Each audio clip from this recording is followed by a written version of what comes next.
I'm going to show you how to put your NFTs online and sell them now using a platform called OpenSea. I guess you could look at this as eBay for selling NFTs. You can sell them at a price where people just press buy now, and then you can also put them up as an auction too. It's a really good platform. It's really easy to use. The user experience is great, which is very important because you want people to be able to buy your products easily, and you also want to be able to sell them easily. And this is what OpenSea will allow you to do. I think it's probably the easiest place to get started. A few things you're going to need.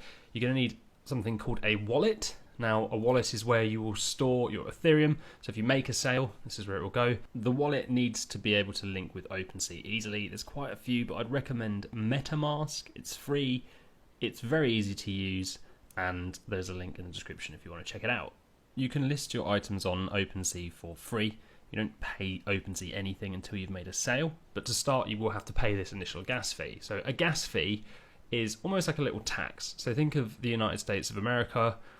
That has a currency, which is dollars, and to be able to sell products in the USA, you pay a tax. And Ethereum is kind of similar in that you have the Ethereum network, and this is where your NFTs will get stored. But to be able to sell things on the Ethereum network, you will have to pay a gas fee to get started, which is like a little tax, and you have to pay in Ether, which is the currency of the Ethereum network. Now, this gas fee will change. It will be different every time depending on how busy the network is, and I'll talk you through in a little bit how you can bring that price down, but it might just take longer to get you set up.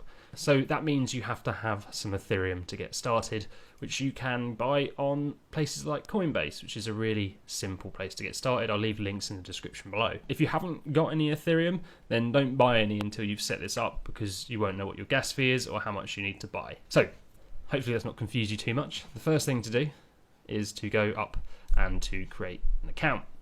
Now this here you can see is MetaMask, which is a wallet I would recommend looking at. So MetaMask is where you will store your Ethereum, and also when you sell a product, that's where your Ethereum will go to. You can download it here at metamask.io, and then you simply click install for Chrome, add to Chrome, add extension, and that's it. And then what will happen is you'll see it up here, and you can create an account. So let's create a wallet, and you can create an account. So let's create a wallet.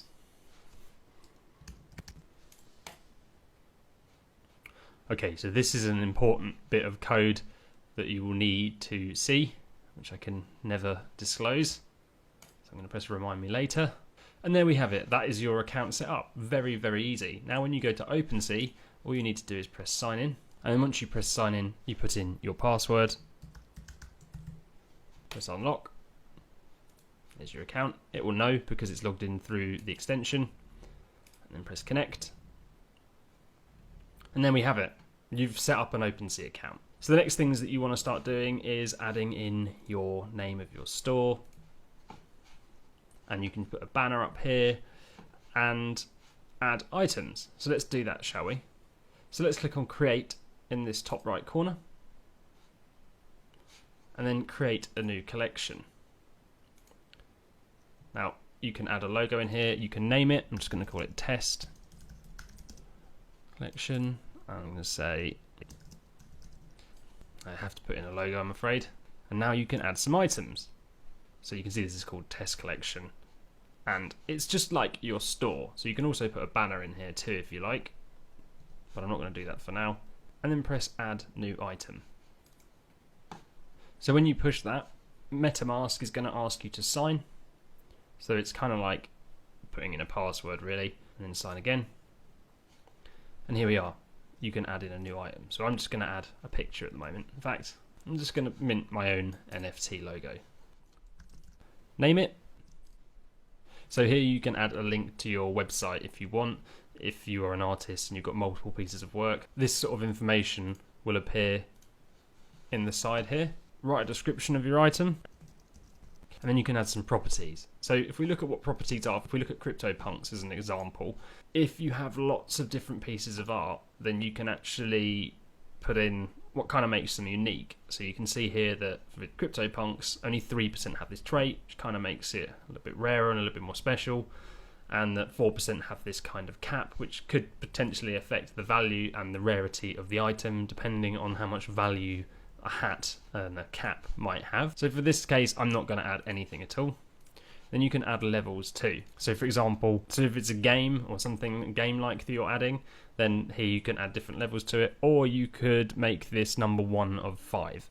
So call it the original 1 of 5. So you can see here it's part of a collection, and this is number 1 of 5. And then there's also stats and other things that you can add with your items too. I would say for most NFT artwork, these things are probably not going to be used, more in the gaming community. This next thing's quite interesting. So this is unlockable content. So when you buy NFTs from someone, you can see here it will say includes lockable content. And when you click it, it doesn't tell you. So unlockable content could be all kinds of things. For example, you could give them some kind of link to download another file. You could give them bonus content if they buy this artwork.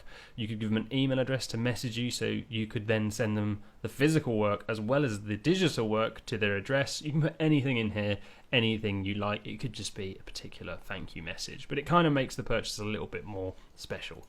I'm going to turn that off, and then here we can see there's a supply of 1, and then you sign.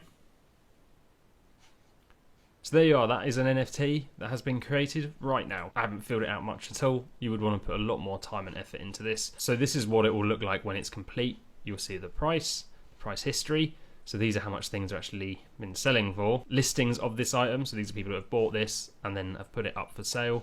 Information down the side, links to websites, Twitter and so on.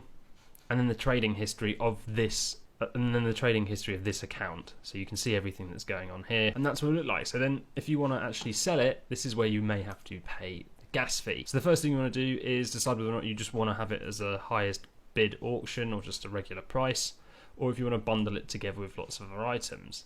But as I only have 1 item, I can't really bundle, so let's just put it as a set price to start off with. Let's say it's going to be 0.01 Ethereum, and as you can see here, the fees 2.5% will go to OpenSea on sale. You can also set up a referral bounty. So if affiliates refer someone to the site and it makes a sale, you can say I'm willing to give them 2% or 1%, which will definitely help you get sales. You can also set when this might go on sale, so you can set this up now and then in 3 days time it goes live, so you can build a bit of hype before you actually are able to sell it, so get some eyeballs on it. And you can list this private or publicly. I'd keep it public if you want to try and get people discovering you easily. And then you hit post listing. So this is where the gas fee comes in. So as we can see, we are having to pay $83 here right now. So let me just explain what this means to you, right? This is based on speed. So you click on this button here, and if you don't mind it taking less time, you could pay $72 or $79, or the fastest is $90. You can drop this down. So you could drop this down to $50 if you want, and what you might find is that it takes 4 or 5 days. So if you're not in a rush, you don't have to pay higher fees, but once you've done this once, you will not have to do it again to list an item. Now, if you want to buy an item, you will have to pay a smaller gas fee as well. It's a little bit expensive, which is quite good because it keeps people from just listing any old rubbish and helps keep people who are a bit more serious about it. But once you have done that, you will be able to list your items. And then what happens is, as offers come in, you'll see them here. You'll see any other activity, and you can buy and sell other people's content. If you want an easy place to buy some Ethereum to get started, then check out Coinbase. It is very easy to use. Binance is another example, but have a look at this. It's a bit more complicated. It's a lot more complicated, let's put it that way. It doesn't quite do it justice how much more complicated it is. So if you're new to this, you can buy Ethereum on it. There's other cryptocurrencies you can buy as well. Not a huge amount if you want to get deep into crypto. If you want to buy some altcoins that are less well known, then Binance is going to enable you to do that, but I would say this is the best place to start, and I'll leave a link in the description as well as a link to enable you to help set up your first OpenSea store.